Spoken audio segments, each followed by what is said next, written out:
Chief Xantral Voro had a personal theory about human vessels, refined over 11 years of reclamation fleet service. They were either empty, on fire, or somehow both at once, and the universe reserved a special cruelty for whichever poor Kathrani had to board one and find out which. The Wraithbound was, mercifully, not on fire. It drifted in the dead black between two systems nobody bothered naming, engines cold, hull pitted with the kind of micrometeor scarring that told you a ship had been ignored for a very long time. No distress beacon. No power signature worth mentioning. Just a 40,000-ton coffin tumbling slowly end over end, waiting for someone dumb enough to knock. Life signs? Voro asked, floating through the breach his team had cut, magnetic boots clanking against the corridor plating. One, said Priest, the squad's youngest and, in Voro's professional opinion, least equipped to be doing this job. Priest had the enthusiasm of someone who'd watched too many recovery fleet dramas and not enough actual recoveries. Correction. Sort of one. Sort of one is not a number, Priest. It's a human, Chief.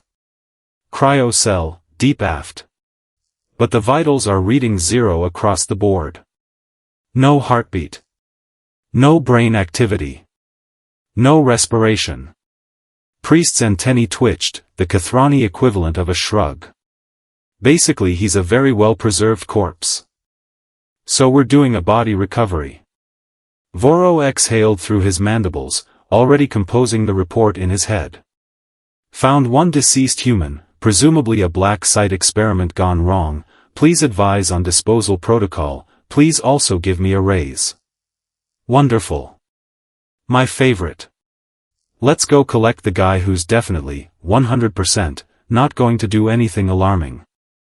He should have known better. He always should have known better. That was, in retrospect, the theme of his entire career. The corridor leading to the cryo bay was narrow, lined with warning placards in a human dialect their translators kept flagging as restricted military can't, low confidence, which was computer speak for we have no idea what this says and neither will you. Voro didn't love that. He loved it even less when they reached the cell itself and found it wasn't a standard containment pod. It was reinforced. Layered. Built the way you'd build something meant to survive an argument with a warship. A plaque above the cell, hand-etched, not printed, read, "Do not revive unless extinction level." Extinction level what? Priest asked.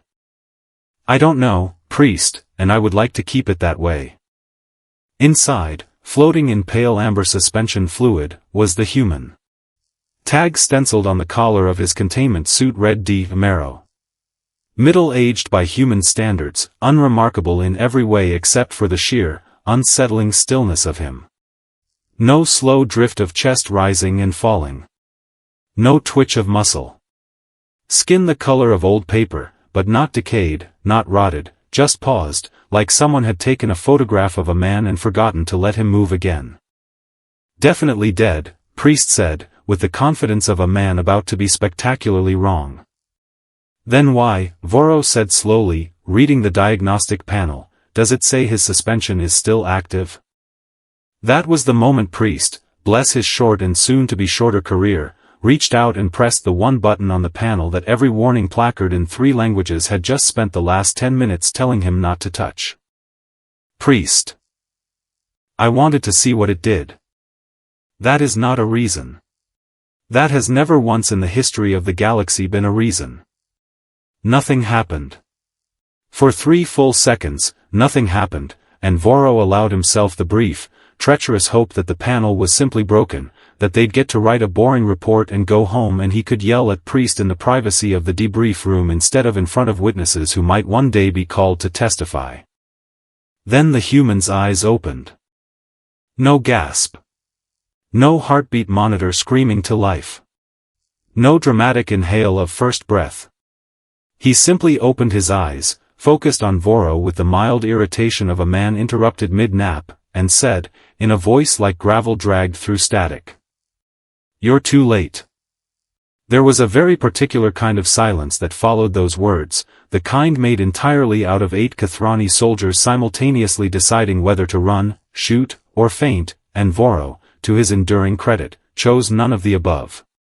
He raised his weapon, because that was procedure, and he said, because someone had to, too late for what, exactly? We just got here.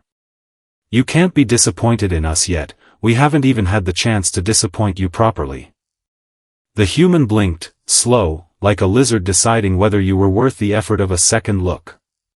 Give it time. Get him out of the fluid, Voro snapped. Carefully. If he twitches wrong, shoot him. Priest, you touched the button, you get to towel him off. That feels like an escalation of punishment that wasn't clearly communicated in advance. Welcome to the reclamation fleet. They extracted him, restrained him properly this time, wrists and ankles both, and set him upright in a chair bolted to the deck, because nobody trusted a man who woke up from clinical death with a snarky comment fully loaded. Marrow didn't resist. If anything, he seemed amused by the whole procedure, watching the restraints go on with the patient boredom of someone who'd been through this exact routine before and found it a little insulting that they thought it would work this time either. So, Voro said, pulling up a chair of his own, close enough to be intimidating, far enough to run if things went poorly. No heartbeat. No brain activity. And yet here you are, mouthing off. Want to explain that, or should I guess? I do love guessing games. Helps pass the time before something eats us. It's not complicated. Marrow rolled his neck, joints popping in a way that made 3 separate soldiers flinch. I was never alive in there. Not the way you mean it. The process is called deep cessation. Full biological shutdown, heart, brain, everything. Not sleep. Not coma. Functionally dead, on purpose, with a return ticket built in. Cheaper than you'd think to build. Expensive as hell to survive. That sounds like the single worst vacation package in the galaxy. You should see the reviews. Marrow's mouth twitched, something that wasn't quite a smile but was clearly related to one by marriage. Nobody signs up for deep cessation because they want to. You sign up because command needs a fail-safe that can't be interrogated, tortured, or turned, because there's nothing home to torture. No pulse to monitor for stress. No brain to read. Just an off switch and an on switch, and instructions on when to flip the second one. And the instructions on your particular panel, Voro said, feeling something cold settle in his gut that had nothing to do with the ship's failing environmental controls, said extinction level. Extinction of who? Marrow's amusement finally, fully, drained out of his face, and what was left underneath was worse than the sarcasm had been.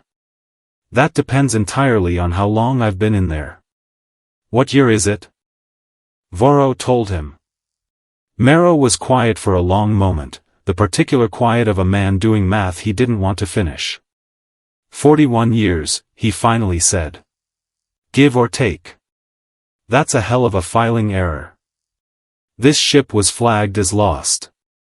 Presumed destroyed, actually, not lost.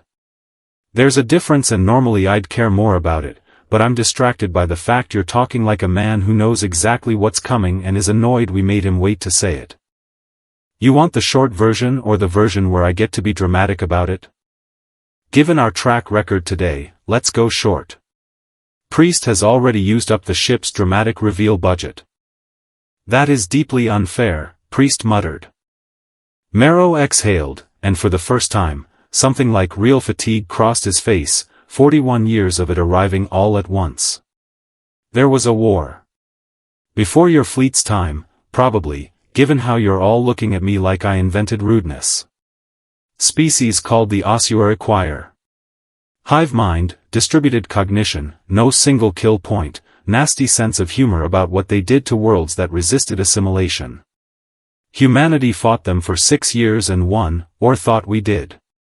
Command didn't fully believe the choir was actually dead, because hive minds don't really die, they just go quiet and reorganize. So they built contingencies. Sleeper assets, seated on old warfront positions, set to wake only if the choir signal ever came back online. I was one of maybe 30. This ship was supposed to be watched. Instead somebody misfiled it in a war that ended, on paper, in our favor, and I got left in the fridge for 4 decades. And, "You're too late" means.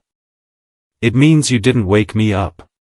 Your idiot with the button did, entirely by accident, which is frankly the single most on-brand thing that's happened to me since I went under.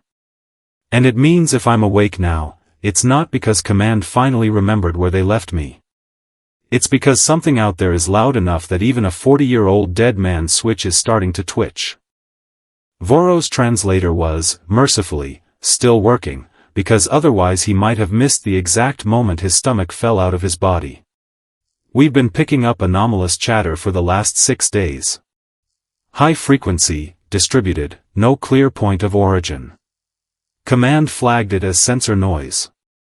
Marrow smiled, and it was not a comforting smile. Command's wrong a lot. It's sort of their signature move. The next 20 minutes were, by Voro's professional assessment, the worst 20 minutes of his career, and that included the time he'd had to explain to a superior officer why a recovery mission had accidentally started a small diplomatic incident by returning the wrong species' ancestral remains. His crew wanted 3 things simultaneously: to space the human, to revive the derelict's long-dead captain for a second opinion, and to call for backup, none of which were compatible with each other or with the amount of time they actually had. Marrow, still bound to his chair, poked holes in every plan with the specific, weary patience of a man who had clearly had this argument before, on some other ship, in some other war. Spacing me solves nothing. I'm not the threat, I'm the guy who's fought the threat. Reviving your captain takes hours you don't have, and corpses that have actually decayed don't come back no matter how hard you press the button. Ask Priest, he's basically an expert now. And backup. Marrow tilted his head toward the nearest viewport, where a thin smear of static had just begun crawling across the sensor display like mold on old bread. Backup takes time. You're currently losing at a rate of about 1 very bad decision per minute. You have a suggestion, obviously, Voro said. Men who talk this much always have a suggestion. Let me out of the chair. Absolutely not. I'm the only person on this ship with actual combat data on an enemy that just showed up on your sensors 40 years ahead of schedule. You can keep me tied to a chair and find out what a choir scout drone does to a Kathrani boarding party with no experience fighting one, or you can undo 2 buckles and find out what 41 years of involuntary retirement did to my patience for being politely killed by bureaucracy. Voro looked at the sensor display. The static resolved, slow and certain, into a signature. His translator finally, unhelpfully, confirmed, ossuary choir, confirmed match, threat classification pending, recommend immediate evacuation. He looked at Priest, who for once had absolutely nothing sarcastic to say. He looked back at Marrow.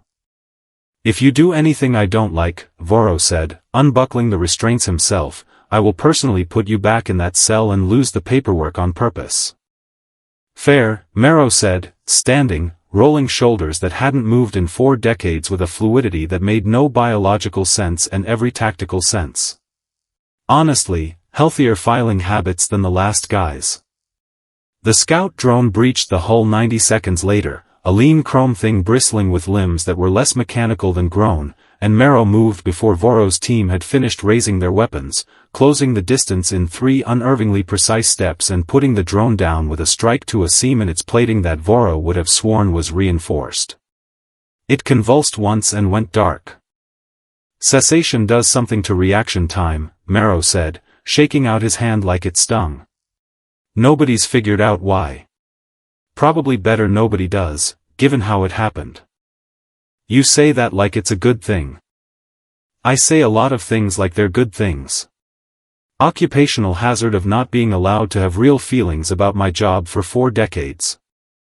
Voro stared at the drone, then at the man standing over it, 41 years dead and apparently unbothered by the math of it. You said there were 30 of you. Sleeper assets. Give or take. If the choir signals strong enough to wake you by accident through a broken relay switch on a forgotten ship, then it's strong enough to be waking the others too. Yes, that thought had also occurred to me, thank you for confirming it out loud. Marrow crouched, popped a panel on the drone's shell, and pulled a data core free with the casual efficiency of a man raiding a vending machine. Good news is, most of the others are better funded than I was. Bad news is, most of the others weren't exactly hired for their sunny dispositions. If I'm the friendly one waking up today, Chief, you should probably be more worried, not less. That is not comforting. I told you at the start you were too late. Marrow straightened, tossing the data core to Priest, who fumbled it twice before catching it against his chest. You assumed I meant too late for me. I didn't. I meant too late to have caught this quietly, before it needed 30 very tired, very annoyed men waking up out of dead sleep to handle it personally. The ship shuddered, a distant impact rattling through the hull, secondary systems flaring red across the display, and for one terrible moment Voro thought this was it, the part of the story where the brave alien crew got to find out firsthand what an HFY main force looked like up close. Instead, the shudder faded, the reading stabilized, and after a tense 10 seconds, the sensor board settled back into something merely alarming instead of catastrophic. A single scout ship. Damaged, retreating, its remaining drones recalled the moment their lead unit went dark. Testing the water, Marrow explained. Not an invasion yet. A probe, checking whether the old warfront positions were still watched. Which meant, whatever came next, they'd bought themselves time instead of losing the last of it.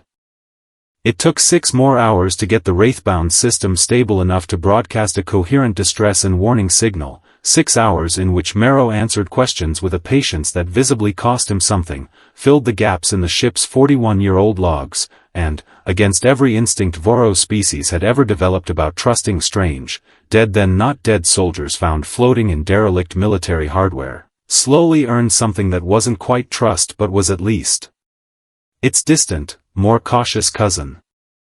By the time the reclamation fleet's proper response ships arrived, drawn by the warning broadcast, the Wraithbound had stopped being a corpse retrieval and started being the single most important derelict recovery in the sector's recent history, living proof, however sarcastic and however difficult, that the HFY hadn't stayed dead, that humanity's old contingencies were the only working early warning the galaxy currently had, and that the man who'd opened his eyes with no heartbeat had, against every reasonable expectation, been exactly the good news buried inside a very bad situation.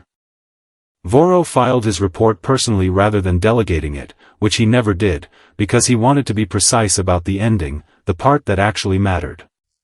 He wrote that the mission had begun as a body recovery and ended as a rescue, that the human asset designated D. Marrow had been cooperative, effective, and instrumental in preventing what should have been a catastrophic first contact from becoming a fatal one, and that Command's earlier assessment of the anomalous signal as sensor noise had been, in his professional opinion, wrong in the specific way that got people killed. He did not write that the whole ordeal had started because Priest pressed a button he'd been explicitly told not to touch. Some details, Voro decided, were better left for the debrief, where he intended to bring it up personally, and often, for the rest of Priest's natural career. Marrow, for his part, asked for exactly 2 things once the situation was formally resolved: a working comms line to whatever remained of human command, so he could start the very long, very overdue process of waking the rest of his side of the fail-safe network properly instead of by accident, and a decent cup of something hot, because 41 years of clinical death, he pointed out, left a man with a genuinely unreasonable craving for anything that wasn't suspension fluid. Voro made sure he got both. It seemed, all things considered, like the least the fleet owed a man who'd woken up dead, delivered the worst first sentence in recorded diplomatic history, and then spent the rest of the day proving he'd meant it as a warning, not a threat. The Wraithbound was towed home 3 weeks later, formally reclassified from lost to recovered, its warning plaque left exactly where it was, unetched, unedited, do not revive unless extinction level. Someone had, however, added a smaller line beneath it in fresh paint, in Priest's unmistakably terrible handwriting. Or unless you're curious. Apparently that also works. Voro left it there. Some mistakes, he'd decided, were worth keeping around, if only to remind everyone involved exactly how close too late had actually come to meaning something far worse than it did.